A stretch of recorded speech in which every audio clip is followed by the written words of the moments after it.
Alan. Let's open our books to page 121. Las almendras, almonds. Ay, my neck hurts, said Mama as she massaged the back of her head with her hand. It is not my neck, it's my arms that are sore, said Hortensia. It is the same for everyone, said Josefina.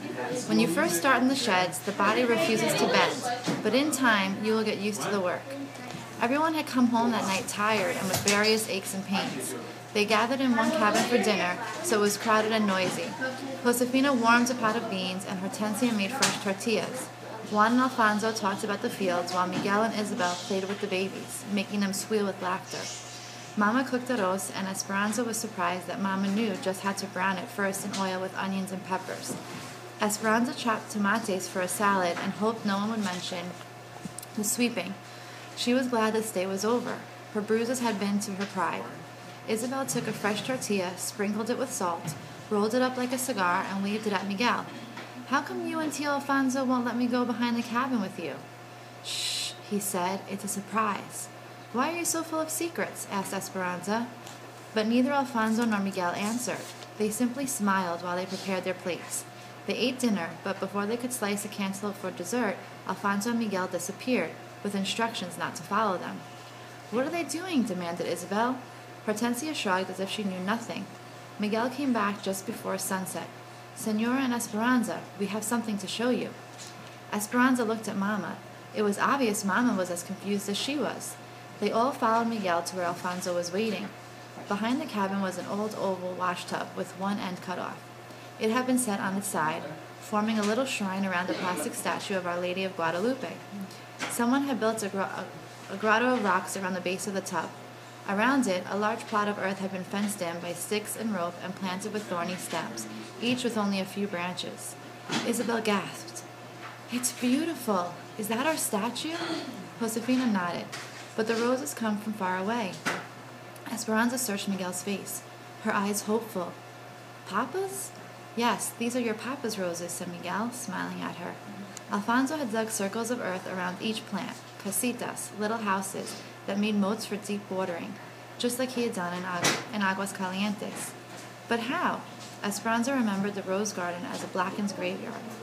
After the fire, my father and I dug down to the roots. Many were still healthy. We carried the cuttings from Aguas Calientes, and that's why we had to keep them wet. We think they will grow. In time, we will see how many bloom. Esperanza bent closer to look at the stems rooted in mulch. They were leafless and stubby, but lovingly planted. She remembered the night before the fire, when she had last seen the roses and had wanted to ask Hortensia to make rosehip tea, but she never had the chance. Now if they bloomed, she could drink the memories of the roses that had known Papa. She looked at Miguel, blinking back tears. Which one is yours? Miguel pointed to one. Which one is mine? He smiled and pointed to the one that was closest to the cabin wall and already had a makeshift trellis propped against it. So you can climb, he said. Mama walked up and down, carefully touching each cutting. She took Alfonso's hands in her own and kissed him on the cheek. Then she went to Miguel and did the same. Muchas gracias, she said. Mama looked at Esperanza. Didn't I tell you that Papa's heart would find us wherever we go? The next morning, Hortensia put a piece of fabric over the window and sent Alfonso next door with Miguel, Juan, and the babies. Hortensia, Mama, and Josefina brought in the big wash tubs and filled them half full with cold water. Then they heated pots of water on the stove and warmed the baths. Esperanza was excited at the idea of getting into a tub. All they had done since they arrived was wash their faces and arms with cold water in the sink. She hadn't had a real bath since she left Aguas Calientes. But it was Saturday, and tonight was the makeup, so the entire camp was getting cleaned up. Baths were being taken, shirts ironed, and hair washed and crimped. Hortensia had given Esperanza her bath since she was a baby, and they had established a routine. Esperanza stood near the tub with her arms outstretched while Hortensia undressed her. And then she got in the tub and tried not to wiggle while Hortensia washed her. She tilted her head back, keeping her eyes closed, while Hortensia rinsed her hair. Finally, she stood up and nodded, which was Hortensia's signal to wrap the towel around her. Esperanza went to one of the wash tubs, put her hands out to her sides, and waited. Josefina looked at Hortensia and raised her eyebrows. Isabel said, Esperanza, what are you doing? Mama walked over to Esperanza and said softly, I've been thinking that you are old enough to bathe yourself, don't you think? Esperanza quickly dropped her arms and remembered Marta's taunting voice saying, "No one will be waiting on you here." "Yes, Mama," she said, and for the second time in 2 days, she felt her face burning as everyone stared at her. Hortensia came over, put her arm around Esperanza, and said, "We are accustomed to doing things a certain way, aren't we, Esperanza? But I guess I'm not too old to change. We will help each other. I will unbutton the buttons you cannot reach, and you will help Isabel, yes? Josefina, we need more hot water in these tubs. Andale, hurry." As Hortensia helped her with her blouse, Esperanza whispered, "Thank you." Isabel and Esperanza went first, bathing in the tubs, then bending their heads over to wash their hair. Mama and Josefina poured cups of water over them to rinse off the soap. The women took turns going back and forth to the stove for hot water. Esperanza liked being with all of them in the tiny room, talking and laughing and rinsing each other's hair. Josefina and Hortensia talked about all the gossip in the camp. Mama sat in her slip and combed out Isabel's tangles. The women took their turns, and when Hortensia needed hot water, Esperanza rushed to get it for her before anyone else could. Clean and dressed, with still wet hair, Esperanza and Isabel went outside to the wooden table under the trees. Josefina had given them a burlap bag of almonds that she wanted shelled. Isabel bent over and brushed her hair in the dry air. "Are you coming to the Jamaica tonight?" she asked. Esperanza didn't answer at first. She had not left the cabin since she had made a fool of herself yesterday. "I don't know. Maybe. My mama said it is best to get it over with and face people, and that if they tease you, you should just laugh," said Isabel. "I know," said Esperanza, fluffing her own hair that was already almost dry. She dumped the nuts onto the table and picked up an almond still in its flattened pod. The soft and fuzzy outside hull looked like two hands pressed together, protecting something inside. Esperanza popped it open and found the almond shell. She snapped the edge of the shell and pried it apart, then pulled the meat from its defenses and ate it. "I suppose Marta will be there tonight." "Probably," said Isabel, "and all of her friends, too. How does she know English?" "She was born here, and her mother, too. They are citizens," said Isabel, helping shell the almonds. "Her father came from Sonora during the Revolution. They've never even been to Mexico. There's lots of kids who live in our camp who have never been to Mexico. My father doesn't like it when Marta comes to our Jamaicas, though, because she's always talking to people about striking. There was almost a strike during almonds, but not enough people agreed to stop working. My mama says that if there had been a strike, we would have had to go into the orchard and shake the trees ourselves for these almonds. Then we're lucky. What is your mother making with these nuts?" "Flan de almendra," said Isabel. "She will sell slices at the Jamaica tonight." Esperanza's mouth watered. Almond flan was one of her favorite sweets. "Then I've made my decision. I will come." The platform was lit up with big lights. Men from the camp in starched and pressed shirts and cowboy hats sat in chairs, tuning their guitars and violins. Long rows of tables were covered in bright tablecloths where women sold tamales, desserts, and the specialty, agua de Jamaica, hibiscus flower water punch made with the red Mexican Jamaican bloom. There was bingo on wooden tables and a long line of chairs circling the dance area for those who wanted to watch. That's where Mama and Hortensia sat, talking to other women. Esperanza stayed close to them, watching the growing crowd. "Where do all the people come from?" she asked. The other night she had heard one say that about 200 people lived in their camp, but there are many more than that now. "These fiestas are popular. People come from other camps," said Josefina, "and from Bakersfield, too." When the music started, everyone crowded around the platform, clapping and singing. People started dancing in the area around the stage. Children ran everywhere, chasing and hiding. Men held young boys on their shoulders, and women swaddled their infants, all of them swaying to the sounds of the small band. After a while, Esperanza left Mama and the others and wandered through the noisy crowd, thinking how strange it was that she could be in the middle of so many people and still feel so alone. She saw a group of girls who seemed about her age, but they were huddled together. More than anything, she wished Marisol was here. Isabel found her and pulled on her hand. "Esperanza, come and see." Esperanza let herself be led through the crowd. Someone from town had brought a litter of kittens. A group of girls were crowded next to the cardboard box, cooing and cradling them. It was clear that Isabel desperately wanted one. Esperanza whispered to her, "I will go ask your mother." She wove back through the crowd to find Josefina, and when she agreed, Esperanza practically ran back to the spot to tell Isabel. But when she got there, a bigger crowd had gathered, and something else was going on.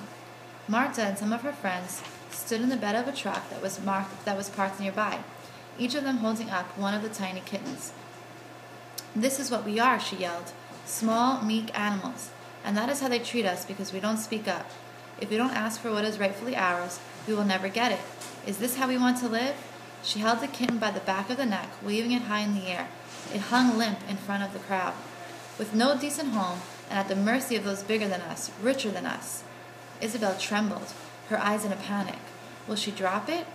A man called out, "Maybe all that cat wants to do is feed its family. Maybe it doesn't care what all the other cats are doing." "Senor, does it not bother you that some of your compadres live better than others?" yelled one of Marta's friends.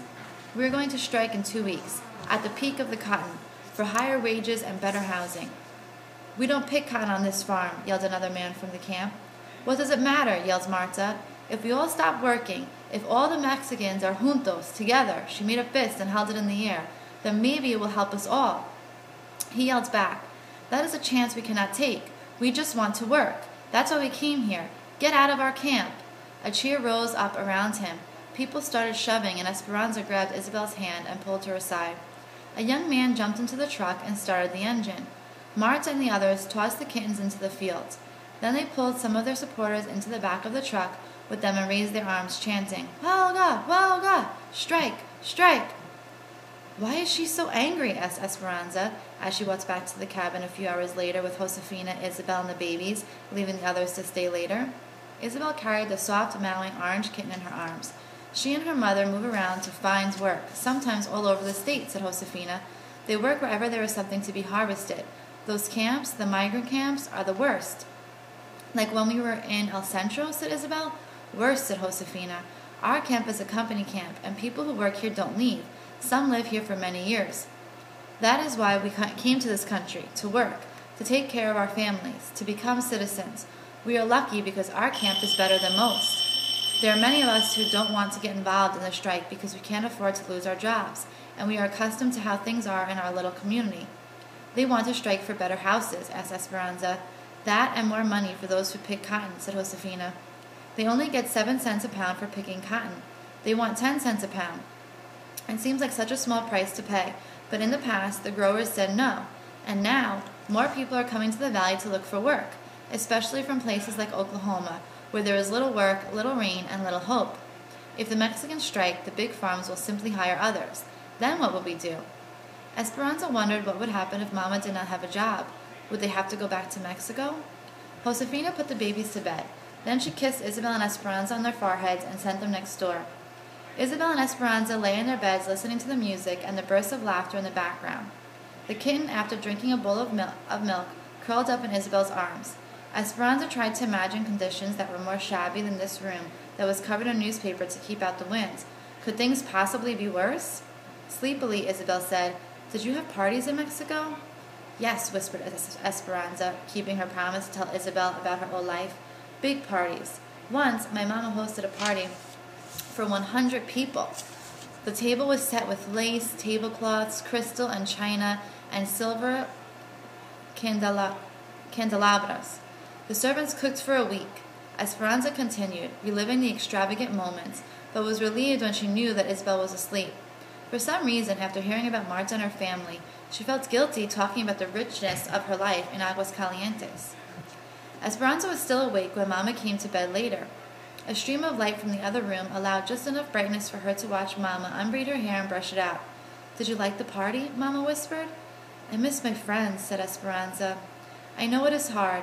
Do you know what I miss? I miss my dresses." "Mama," Esperanza said, laughing that Mama would admit such a thing to her. "Shh," said Mama. "You will wake Isabel." "I miss my dresses too, but we don't seem to need them here." "That is true, Esperanza. Do you know that I am so proud of you for all that you are learning?" Esperanza snuggled close to her. Mama continued, "Tomorrow we are going to a church in Bakersfield. After church we are going to una tienda called Cholitas. Josefina says she sells every type of sweet roll and Mexican candies." They were quiet, listening to Isabel's breathing. "In church, what will you pray for, Esperanza?" asked Mama. Esperanza smiled. She and Mama had done this many times before they went to sleep. "I will light a candle for Papa's memory," she said. I will pray that Miguel will find a job at the railroad.